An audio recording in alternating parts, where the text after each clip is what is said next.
చేయలేని పరిస్థితి వచ్చిందనమాట. Okay okay. సో తాడు శ్రీనివాస్ గారు చెప్పండి సార్. ఏం చెప్తారు? రేపు సుప్రీంకోర్టుకు వెళ్తుంది కేసు. మన షరతన చెప్పిన దాంతో ఏకీభిస్తున్నా. ఏదైతే ప్రాసెస్ ఆఫ్ లా గురించి మాట్లాడినారో అవన్నీ కూడా ఉంటాయి. బట్ ఐఎమ్ ప్యూర్ పొలిటీషియన్ గా, ఎందుకంటే కోర్టులో చేయాల్సిన ఆర్గ్యుమెంట్ కోర్టులో ఏ రకంగా చేస్తాం అనేది కాదు. కానీ ఐఎమ్ ఆప్టమిస్టిక్. 42% ఎట్లా లోకల్ బాడీస్ లో వస్తే బాగుండు ఓబీసీలకు అని కోరుకునేవారు. మా పార్టీ కూడా అదే శరత్ గారు కూడా వస్తే బాగుండని అన్నారు. వస్తే బాగుంటుంది. డెఫినెట్ గా ఇప్పుడు విష్ఫుల్ థింకింగ్ వేరు. నేను కూడా 42% గురించి ఇంత చర్చ పెడుతున్నానంటే నేను కూడా సపోర్ట్ చేస్తున్నా. బట్ విష్ఫుల్ థింకింగ్ వేరు, జరగబోయేది వేరు కదా. ఇప్పుడు ఇక్కడ ఆడుతుంది రాజకీయ ఆట అండి. మీరు అనుకుంటున్నారు లీగల్ పరిభాషలో ఏదో లీగల్ గా జరుగుతుంది అని అనుకుంటున్నారు. There is no legal. అన్న చెప్పినాడు కదా, నిజంగా మన విష్ఫుల్ థింక్. మనం ఒకటి జరగాలనుకోవడం వేరు, అక్కడ జరగబోయేది ఏంటి అన్నది కూడా వేరు కదా. హైకోర్టులో చాలా మంది చెప్పారు ఇది నిలబడదు. కాంగ్రెస్ పార్టీ బీఆర్ఎస్ పార్టీ కలిసి ఆడుతున్న నాటకం ప్యూర్లీ. దానికి ఇక మీకు కావాలి ఎట్లా? కాంగ్రెస్ బీఆర్ఎస్ బీజేపీ అందరు కలిసి ఆడుతున్న నాటకం అని కొద్దిమంది లేదు. అన్ని పార్టీలు కలిసి మాదంటే మాది కాదని నేను చెప్తాను. కొన్ని ఎవిడెన్సెస్ చెప్తాను. ఇప్పుడు ఈ రోజు మాధవ్ రెడ్డి గారితో పాటు సముద్రాల రమేష్ గారు వేసినారు. వారు టిఆర్ఎస్ పార్టీ కదా ఇద్దరు కూడా.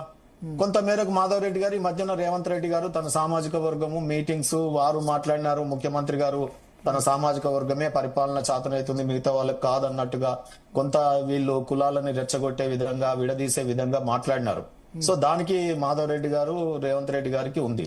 నాకు తెలుసు ఫైనాన్షియల్ కండిషన్ మాధవ్ రెడ్డి గారిది. తను చాలా కష్టాలు పడ్డటువంటి వ్యక్తే.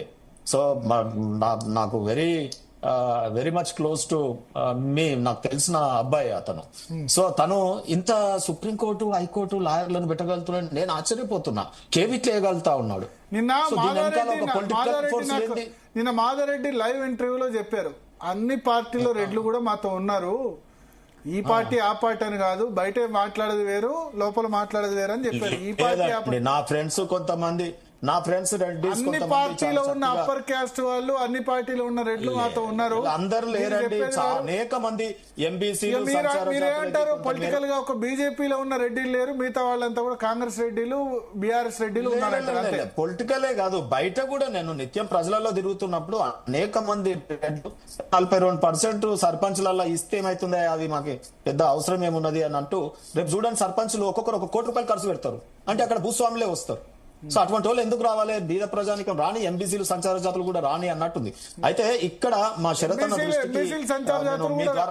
మీ ద్వారా ఒకటి తీసుకొస్తాను. శరతన దీంట్లో ఏంటంటే వీళ్ళు ఈ ట్రిబుల్ టెస్ట్ కావచ్చు, ఎంపరికల్ డాటా కావచ్చు, మొత్తం సర్వే ఏదైతే సర్వే చేసినారో ఇంతకుముందు జడ్జిమెంట్లకు అనుగుణంగా చేయలేదు అనేది వాస్తవం. రెండోది ఏంటంటే కోర్టులో ప్రజెంటేషన్ కామారెడ్డి డిక్లర్ నేనేమంటున్నా మీరే చెప్పారన్నా. మీకు తెలుసు అంటే మన అంతరాత్మ తెలుసుగానే ప్రభుత్వం తెలుసు. కానీ మనం ఒక నిర్ణయంలో ఉంటుంది. ఏమని అంటే ఏదో రూపంలో రాని ఓబీసీలకు ఇవన్నీ బీసీలకు వ్యతిరేకమైనటువంటి ఎందుకు మాట్లాడాలి మనం టీవీలలో వచ్చి అనేది నేను నోరు మూసుకున్నాను. మిమ్మల్ని కూడా రిక్వెస్ట్ చేశాను డిబేట్లలో. సో మన ఆర్గ్యుమెంట్ అంతా కూడా గెలిచే ఆర్గ్యుమెంట్ చేద్దాం. ఈ ఓడిపోయే కేసులు ఎందుకు ఊరికే చెప్పాలి బయట. ఇప్పుడు కంఠస్థం అయిపోయింది. మాధవరెడ్డి అబ్బాయి కూడా ఇప్పుడు ఈ కోర్టు కేసు లాసు అన్ని చెప్తా ఉన్నాడు టీవీ డిబేట్ లో. నేను ఆశ్చర్యపోతున్నా. అంటే he is very close to me. Earlier I was in BRS, ఈ ఆల్సో ఇన్ బీఆర్ఎస్. అయితే సముద్రాల రమేష్ ఏజీపీగా 516 జీవో టిఆర్ఎస్ గవర్నమెంట్ 2022లో అపాయింటెడ్. రెండోది మీ అందరికి తెలియని విషయం ఏంటంటే dedicated commission BRS party government కూడా వేసిందండి. ఏ రకంగా చేసింది తెలుసా భరత్ గారు? ఇది నోట్ చేసుకోండి. ఇప్పటి నుంచి ఇది చర్చలో పెట్టండి. మీ దాంట్లో ఎక్కడ రాలేదు స్టేట్ లో. నేను నిన్ననే ఒక టీవీ ఛానల్లో చెప్పాను. డెడికేటెడ్ కమిషన్ కేసీఆర్ గవర్నమెంట్ ముఖ్యమంత్రిగా ఉన్నప్పుడు కూడా ఇదే బీసీ కమిషన్ ని ఎంట్రస్ట్ చేస్తూ ఒక బీసీ వెల్ఫేర్ నుంచి ఒక జీవో ఇచ్చినారండి వీళ్ళకి. ఇయ్యొచ్చా ఆ రకంగా? ఒక వేసింది అప్పుడు కమిషన్ ఈయననే మన అదే కమిటీ ఇప్పుడు మా సోదరుడు అక్కడ ఉన్నాడు, ఆయన అడగని చెప్తాడు, నేను ఎక్కువ చెప్పా. నేను ఏమంటున్నా అంటే ఉపేంద్ర గారు ఉన్నారు, బీసీ అరే ఇది కమిషన్ పెద్ద బ్లాస్టింగ్ న్యూస్, మీరు తీసుకోండి జీ న్యూస్ లో, నేను చెప్తా ఉన్నా. అందుకని అందరు అడ్వకేట్లు తీసుకున్నారు ఇప్పుడు బీసీ కమిషన్. నేను ఇప్పుడు ఎందుకు నోరు తెరుస్తున్నా అంటే ఇక అయిన కాడికి అయింది, చేతులు కాలిపోయింది, ఇప్పుడన్నా ఆకులు పట్టుకుందామని అన్ని చెప్తున్నా. నేను నిన్న మన మా అడగండి శరత్ అన్న అడగండి, నేను ఏ డిబేట్ లో కూడా ఓ లాయర్ లాగా మాట్లాడతలేను, నేను బీసీల నాయకుడిగా మాట్లాడుతున్నా. లేదా మా చెప్పాలా లాయర్ లాగా లాయర్ కంటే ఎక్కువ బీజేపీ నాయకుడుగా మాట్లాడుతున్నారు, అంతే కదా? బీజేపీ నాయకుడిగా ఇప్పుడు మీ బీజేపీ గవర్నమెంట్, మధ్యప్రదేశ్ గవర్నమెంట్ సుప్రీంకోర్టులో కేసు ఫైల్ చేసింది 13 నుంచి 27% పెంచండి అని చెప్పి.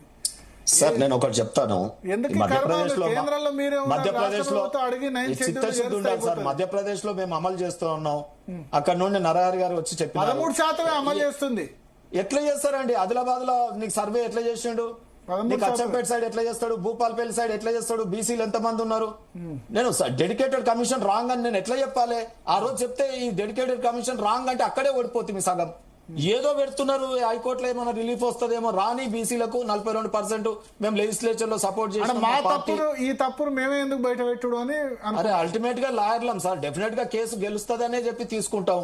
గెలుస్తేనేమో కష్టపడి పుస్తకాలు నా అనుకున్నాయని చూపించి కష్టపడి చదివి గెలిచిన అంట, ఓడిపోతేనే నీ అదృష్టం బాగాలేదు. ఫీజు మాత్రం వసూలే, ఎట్లయినా ఫీజు మాత్రం.